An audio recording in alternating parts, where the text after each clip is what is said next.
안녕하세요. 이태리예요. 제가 굉장히 오랜만에 이렇게 이야기하는 콘텐츠를 찍게 됐어요. 제가 어지러웠다고 콘텐츠 올리고 막 그랬었는데 지금은 상태 많이 괜찮아졌고요. 지금은 어지럽고 그렇진 않고 그냥 평소의 상태대로 돌아왔어요. 그래서 오늘 제가 이야기하고 싶은 거는 제가 정말 1리터가 넘는 눈물을 흘리지 않고서는 이야기할 수 없었던 그런 말을 해보려고 해요. 그 1리터의 눈물 드라마를 얼마나 많은 분들이 보셨는지를 모르겠는데 그 1리터의 눈물 드라마에 나오는 주인공이 저랑 똑같은 병이에요. 근데 일반 학교를 다니다가 이제 병이 악화돼가지고 양호학교를 가게 되는데, 양호학교를 갈 때 그 같은 반이었던 반 친구들한테 이제 그 앞에서 자기가 병에 걸려서 정말 힘들었던 과정하고 그런 것들을 얘기를 해주는 그런 장면이 나와요. 그래서 제가 그 장면을 보면서 제가 생각을 했던 게, 나도 언젠가는 카메라 앞에서 저렇게 울지 않고 얘기를 할 수 있을까? 만약에, 그러니까 서아자 에리카는 물론 연기였겠지만,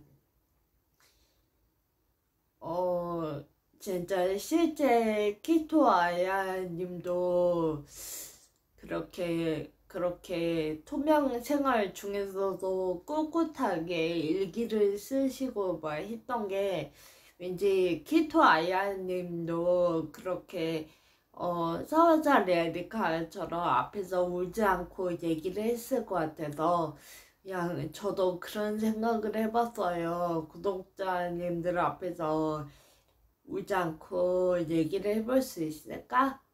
그런 생각을 했었는데, 제가 연습을 좀 해왔어요. 연습을 좀 해보니까 울지 않고 얘기를 할 수 있는 것 같아가지고 오늘은 웃으면서 이야기를 할 거예요.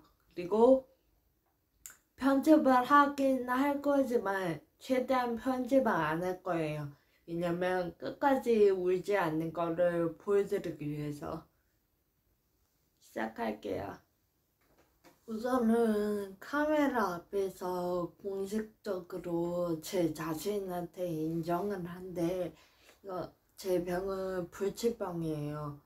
약이 없고 막을 수도 없고 예방하는 법도 모른대요. 뭐 어떤 분들은 저한테 뭐 불치병이 아니고 난치병이라고 그렇게 화를 내시는 분들도 있는데, 그렇게 희망을 가지고 하는 것도 물론 좋고, 저도 제발 불치병이 아니기를 바라지만 사실상 현대의학으로 약이 없고 치료 방법도 없고 수술도 없고 약도 없는 거는 사실이기 때문에 불치병이라고 말씀드린 거예요. 그래서 이 병은 불치병이 맞대요. 그래서 언젠가는 말도 못하게 되고, 이렇게 구독자님들 앞에서 이렇게 카메라 찍는 건 또 언젠가는 못하게 되고, 내 다리로 서지를 못하게 되고, 그리고 내 의지대로 할 수 있는 게 없을 거예요. 최후에는 없어질 그런 병이래요. 시력도 안 좋아져서 앞에 보이는 것도 없고 그런 병이래요. 근데 처음에는 이 불치병이라는 사실을 아예 받아들이는 게 어려웠어요. 그래서 처음에는 아예 인정을 하지 않으려고 했는데, 결론적으로는 지금 웃으면서 인정을 해요. 불치병이라는 걸. 처음에 병에 걸린 거 알고 나서는 화가 났어요. 화가 났는데 누군가한테 괜히 화풀이를 하기에는 참 애매했어요. 사람들이 나한테 병에 걸리게 한 것도 아닌데 나는 세상한테 화가 났어요. 찾아보니까 10만 분의 1 확률이라는 거예요. 그 10만 분의 1이라는 확률을 보고서 제 마음속으로는 솔직히 왜 10만 명 중에 한 명이 꼭 나여야만 했을까? 뭐 그런 생각이 지배를 했었지만 겉으로는 10만 분의 1의 확률이라는 걸 되게 좋아하는 듯이 얘기를 하고 다녔어요. 내가 이렇게나 희귀한 병에 걸렸다니 나 어디에서 뭐 로또 1등이라도 맞는 거 아니야? 막 그렇게 얘기를 하면서 막 그렇게 웃으면서 다녔어요. 그 10만 분의 1의 확률의 병에 걸린 게 엄청 로또 맞은 것처럼 막 행운이고 막 그렇다는 듯이 웃으면서 다니고 막 그랬어요. 그래서 어떤 사람들은 막 저한테 그렇게 10만 분의 1 확률에 네가 걸렸다는데 그 사실이 기분이 좋은 거냐고 막 저한테 화를 내기도 하고 막 그랬는데 사실은 제 마음속으로는 겉으로는 울고 있었지만 겉으로는 웃고 있었지만 속으로는 그 저한테 화를 내는 그 사람보다 훨씬 더 화가 나고 많이 울고 있었어요. 왜 10만 분의 1이 10만 명 중에 한 명이 꼭 나야만 했을까? 너무 억울하고 화가 났어요. 근데 이제 그 화나는 감정을 애써 마음속에 숨기고서 겉으로는 웃고 다니고 막 그러니까 마음속 깊이는 너무 우울한 거예요. 근데 그걸 어디다가 표출을 안 하니까 그 화가 이상한 방식으로 표출이 되는 거예요. 예를 들어서 제가 원래는 남들이 저한테 좀 기분 나쁜 소리를 해도 뭐 받아치고 뭐 이런 적도 많았지만 그냥 넘어간 게 훨씬 더 많았어요. 그냥 뭐라고 해야 되지? 굳이 남들하고 싸움을 안 만들면서 살았던 것 같아요. 그 전에는. 근데 그렇게 화나는 감정을 안에다가 숨겨놓고 있다 보니까 그 늘 마음속에서는 화가 나 있는 거예요. 화는 나 있는데 누구한테 표출을 못하니까 누가 저한테 옛날 같으면은 그냥 넘어갔을 막 그런 약간 기분 나쁜 말을 해도 저는 확 화가 나가지고 제 머릿속에 있는 그 지식들을 풀 가동해가지고 막 그 사람한테 막 쏴대고 막 그런 일을 엄청 많이 했던 것 같아요. 그래서 누가 저한테 뭐라고 하든 엄청 날카롭게 반응했던 게 기억이 나요. 막 길 지나가다가 누가 쳐다보고 지나가면은 막 째려보면서 막 뭘 쳐다보시냐고 막 그렇게 하기도 하고 그리고 막 저한테 막 약간 막말 비슷하게 막 그런 말을 누군가 저한테 하면은 너 지금 뭐라고 했냐고 네가 한 말의 의미를 제대로 알고 있기는 하냐면서 막 막 그렇게 엄청 날카롭게 반응을 해가지고 그 사람들이 꼭 저한테 미안하다는 소리를 듣게끔 행동을 했어요. 왜냐면은 약도 없고 수술도 없고 뭐 저를 지켜줄 게 아무것도 없는 거예요. 그래서 저는 그나마 제가 그렇게 말을 좀 조리 있게 막 쏘아대고 막 이런 거를 꽤 잘했기 때문에 저를 지킬 수 있는 방법이 그것밖에 없다고 생각을 해서 엄청나게 공격적으로 그랬던 게 생각이 나요. 근데 그렇게 화를 내다 보니까 저한테 그렇게 욕 듣고 했던 사람들한테 미안한 건 아니었어요. 왜냐면 그 사람들은 욕을 먹을 만한 행동을 했었기 때문에 그 사람들한테 미안하지는 않았는데 더 이상 화를 내고 싶지는 않았어요. 왜냐면은 제가 이 병에 걸렸다고 해서 왠지 내 자신을 파괴하는 것 같은 막 그런 느낌이 드는 거예요. 그래서 더 이상 화를 안 내기로 생각을 했어요. 그래서 제가 화를 안 내기로 다짐을 하고 나서 하고 싶었던 게 뭐냐면 미래에 대한 좋은 얘기를 듣고 싶었어요. 제가 병원에 가면 그러니까 의사 선생님들이 환자한테 막연하게 뭐 앞으로 잘 될 것이다, 뭐 치료약이 나올지도 모르니까 뭐 좀 기다려봐라, 뭐 의학 속도는 빨리 발전하고 있다, 이런 희망의 말도 좋지만 솔직히 현실을 너무 잘 아시는 그분들 입장에서는 그렇게 막연하게 희망 고문만 하는 게 환자한테는 어떻게 보면 그것도 일종의 좀 고문이거든요. 희망 고문인 걸 아시니까 미래에 대해서 막 그렇게 좋은 얘기를 확실하게 안 해주세요.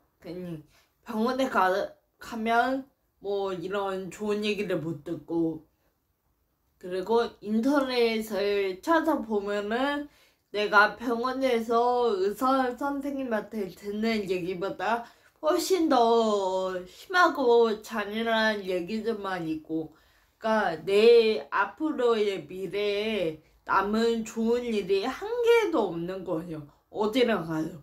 병원에 가도 없고, 인터넷에 찾아도 없고, 어떤 걸 찾아도 미래에 대해서 좋은 얘기를 들을 수 있는 게 없는 거예요. 그러다가 이제 생각을 한 게 미래에 대해서 좋은 얘기를 들을 수 있는 게 운세 보는 집들이 있잖아요. 막 사주팔자나 그런 점집이나 막 그런 데 가면은 미래에 대해서 대부분 좋은 얘기를 해주지 나쁜 얘기를 해주는 집은 드물어요. 그래서 막 그런 집들을 엄청나게 찾아다녔던 게 기억이 나요. 막 그런데 찾아가면 저한테 미래에 관해서 좋은 얘기 해주니까 그 사람들한테 돈을 얼마를 주고서라도 미래에 관해서 좋은 얘기를 듣고 싶은 거예요. 그래서 사주팔자나 막 그런 운세 보는 집들을 엄청나게 많이 다니고 막 그거에 엄청나게 매달리고 막 그랬던 게 생각이 나요. 그래서 막 그렇게 문제집 찾아다니고 막 그랬다가 그런 것도 약간 부질없게 느껴지는 거예요. 그래서 그 다음번에는 뭐 했었냐면 죽을 방법을 찾았어요. 남아있는 내 미래보다 조금이라도 덜 끔찍하고 덜 아픈 방법이 뭐가 있을까? 그러면서 막 죽을 수 있는 방법을 엄청 찾아봤어요. 근데 그러다가 이제 어떤 방법을 찾아가지고 그 방법을 실행을 해보기 전에 약간 테스트 비슷하게 뭐 조금 해봤는데 너무나 막 아프고 그런 거예요. 그래서 무서워서 더 이상 하지를 못하겠는 거예요. 그래서 내가 그렇게 이런 조그만 스트레스에도 뭐 무서워하고 아파한다는 사실을 알고 나서 제 머릿속에 두 번째로 든 생각이 뭐였냐면, 그래, 그 미뤄뒀던 브이로그도 한번 찍어보고, 그리고 여기저기 방송에도 해보고, 내가 하고 싶었던 것들 다 해보자, 뭐 그런 생각을 했어요.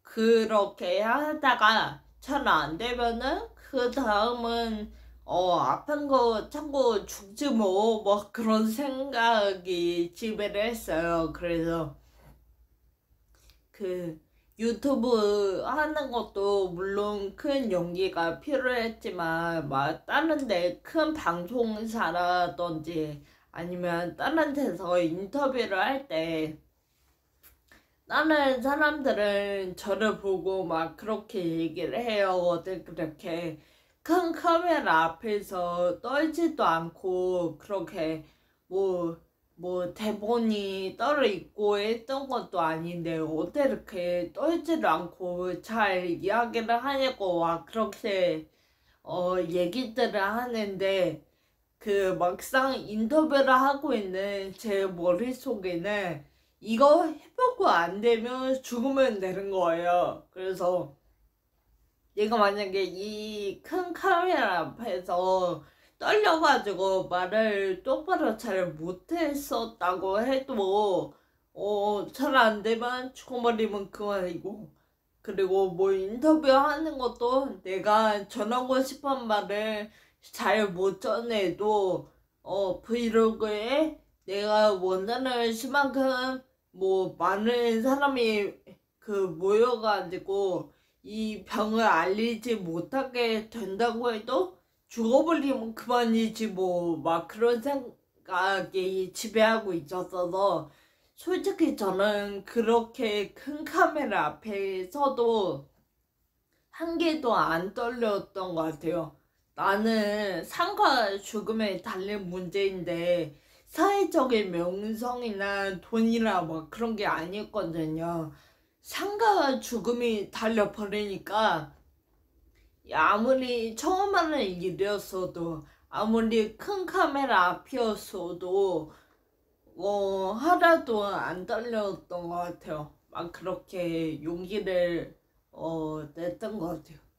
근데 그런 정말 힘들었던 시기가 지나고 나서 돌이켜서 그 시절의 나를 생각을 해보니까 정말 인정하기는 싫지만 그때 엄청나게 많이 울고 그렇게 뭐라도 잡고서 일어나려고 발버둥 쳤던 나한테